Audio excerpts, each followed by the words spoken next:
मी API Santosh Mane, police station पारत, तालुका भोकरदन, जिल्हा जालना, दिनांक 27/12/2024 रोजी दहशतवादी पथक नाशिक येथील सपोनी प्रतापगिरी तसेच दहशतवादी पथक संभाजीनगर येथील API रोडगे तसेच त्यांचा स्टाफ यांना गुप्त बातमीदाराद्वारे माहिती मिळाली की अनवा तालुका भोकरदन, जिल्हा जालना येथे शिवारात काही बांगलादेशी आरोपी हे अवैधरित्या कोणतेही कागदपत्र न बाळगता राहत आहेत अशी माहिती मिळालेली ते सदर पोलीस स्टेशन हजर आले व पोलीस स्टेशन पारत तसेच दहशतवादी पथक यांनी मिळून अनवा शिवारातील गट क्रमांक 381 येथील खडी क्रेशर वरती सापळा रचून रेड टाकली असता तेथे बिना परवाना कोणतेही कागदपत्र न बाळगता आरोपी इमदाद हुसेन पिता मोहम्मद उली अहमद उर्फ सिपॉन वय 26 वर्ष व्यवसाय खडी क्रेशर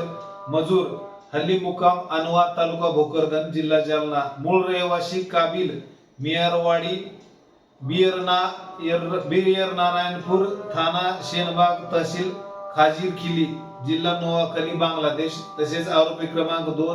हुमायून कबीर मोहम्मद अली मोहम्मद वय 40 वर्ष व्यवसाय खडी क्रेशर हल्ली मुकार कुंभारी अनवा तालुका भोकरदन जिल्हा जालना मूळ ऍड्रेस काबिल मियारवाडी बियर नारायणपूर थाना शेनबाग तहसील काजीरखिली जिल्हा नोआखली बांगलादेश तसेच आरोपी क्रमांक 3 मानिक जैनुलदीन खान वय 42 वर्ष खडी व्यवसाय क्रेशर मजूर राहणार कुंभारवे अनवा तालुका भोकरदन जिल्हा मूळ रहिवासी बेपारी मुन्शी कंदी तहसील चार चांद थाना बेदरगंज जिल्हा शोकीनपूर हे मिळून आले असून त्यांना ताब्यात घेऊन विचारपूस केली असता त्यांच्याकडे कोणतेही अवैधरित्या कागदपत्र मिळून आले नाहीत। तसेच त्याची इन्क्वायरी केली असता त्यांच्या मोबाईल मध्ये बांगलादेश मध्ये संपर्क साधलेले मोबाईल नंबर मिळून आले। तसेच ते आपल्या गावातील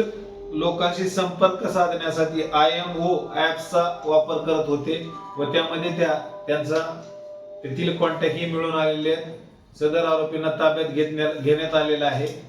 पुढील कारवाई सुरू असून पोलीस स्टेशन पारद येथे गुन्हा रजिस्टर 257/2024 पारपत्र अधिनियम कलम 3 कलम 6 तसेच परकीय नागरिक आदेश 1948 कलम 3(1)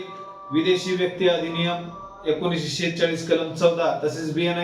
BNS ऍक्ट 3/5 प्रमाणे गुन्हा नोंद असून सर्व आरोपीला ताब्यात घेऊन अटक करण्यात आलेली आहे। PCR घेऊन सदर आरोपीचे भारतात कधी आले, केव्हापासून वास्तव्य, त्यांचा उद्देश काय आहे याबद्दल तपास करणे बाकी आहे। पुढील तपास सुरू आहे।